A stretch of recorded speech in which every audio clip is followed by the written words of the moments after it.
কারের ভিতরে 3 জন যাত্রী ছিল, 3 জনের ওখানে ডেথ হয়েছে।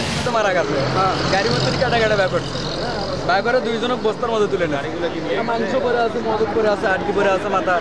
শুধু এই কাচের কারণে হুন্ডা অ্যাক্সিডেন্ট হচ্ছে, অত্যন্ত লোক মারা গেছে।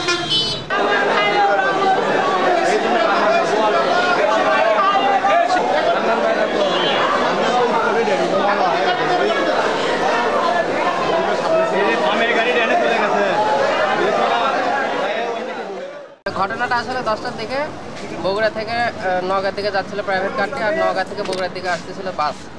এর প্রতিমধ্যে এই জায়গায় এসে অ্যাক্সিডেন্টটা হয়। অ্যাক্সিডেন্টের মূল কারণ হচ্ছে যে পেছন দিয়ে যেটা বড় একটা গাড়ি ছিল, সেই গাড়িটা ওই বাসটাকে ওভারটেক করছে। পেছনে এই প্রাইভেট কারটা ছিল, প্রাইভেট কারটা রাস্তার মাঝামাঝি চলে আসছিল। প্লট রেডি, আপনি রেডি তো? আচ্ছা, আসার পরে প্রাইভেট কারের চালক নিয়ন্ত্রণ হারায়, বাস সাথে মুখোমুখি সংঘর্ষ। ঘটনাস্থলে 5 জন মারা যায়। রাস্তার দুর্ঘটনা বারবারই হচ্ছে। কালকে হুন্ডা অ্যাক্সিডেন্ট হচ্ছে এই জায়গাতে, কালকে একটা মহিলা অ্যাক্সিডেন্ট হচ্ছে শুধু এই কাচের কারণে হুন্ডা অ্যাক্সিডেন্ট হচ্ছে, অত্যন্ত লোক মারা গেছে। এই কাচিটা যদি সমান করতো তাহলে রোড অ্যাক্সিডেন্ট কম হতো। বহুত লোকের আপনি বুক খালি হয়ে যাচ্ছে এই শুধু কাচির কারণে। এই কয়েকদিন আগেও 2টা লোক মারা গেল ওই সামনে, আবার তারপরেও হুন্ডা অ্যাক্সিডেন্ট মারা গেল। এই কাচির কারণে হুন্ডা তুলতেই আপনি কাচির স্লিপ করতেছে, হয়ে লোক মারা যাচ্ছে। কাচি জল আপনি জল সমান করে দিত তাহলে লোকটা মারা যেত না। আসলে আমাদের এখানে প্রায় প্রত্যেক ঈদের আগেই, গত কুরবানি ঈদের আগেও এরকম একটা অ্যাক্সিডেন্ট হয়েছে। আমি মনে করি অ্যাক্সিডেন্টের মূল কারণ হচ্ছে এই গাড়িগুলো টাইম লিমিটেড থাকে, ওরা দুপসেসের থেকে একবারে প্রায় 70 কিলোমিটার স্পিডে আসে, যেটা আমাদের রোডের জন্য খুবই ক্ষতিকর। আমাদের এইখানে কমপক্ষে এরুলেহাট অথবা নিনিয়াল থেকে শুরু করে এদিকে একটা স্পিড ব্রেকার আমাদের খুবই প্রয়োজন, কারণ প্রায়ই এখানে অ্যাক্সিডেন্ট হয়, প্রায় মানে প্রত্যেক বছর হয়। ঈদের আগে তো আরও এটা মারাত্মক আকার ধারণ করে। আমাদের অতি সত্তর এখানে স্পিড ব্রেকার দরকার।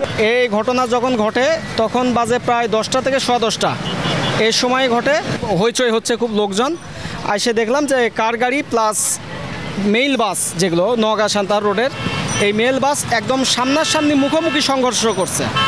বাসের নিচে চলে গেছে কার গাড়ি, এই কার এটা বাসের নিচে চলে গেছে এবং স্পটে লাশ বের করা যাচ্ছে না। স্পটে কারের ভিতরে 3 জন যাত্রী ছিল, 3 জনের ওখানে ডেথ হয়েছে। আর বাসের হেল্পার ছিল, হেল্পার ওখানে উষ্টে পড়ার কারণে হেল্পারটা এখানে ছিল, পরে হেল্পারকে মেডিকেলে পাঠানো হয়েছে। পরে শুনলাম হেল্পারও মারা গেছে। মাইক্রোবাসের সম্ভবত 3 জন 4 জন ছিল, একজনের তো খবর পাওয়া যাচ্ছে না।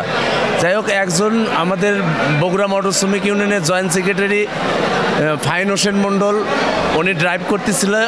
আরও ওই ঢাকা রোড কমিটির সাধারণ সম্পাদক ছিল হান্নান, ওটা হান্নান ট্রাভেলসের ম্যানেজার। আর ওই ঢাকা রোডের চেন মাস্টার আলমগীর ভাই ছিল। সবগুলোর বাসায় বগুড়ায়। ওই একজনের বাসা ফাইন হোসেন মণ্ডল, যেটি জয়েন্ট সেক্রেটারি, ওনার বাড়ি হলো গোদারপাড়া পশ্চিমপাড়া। আর আলমগীর হোসেন, ওনার বাড়ি হলো পালসা। আর আরেকজন হান্নানের বাড়ি হলো মণ্ডলপাড়া, নিশিন্দারা মণ্ডলপাড়া।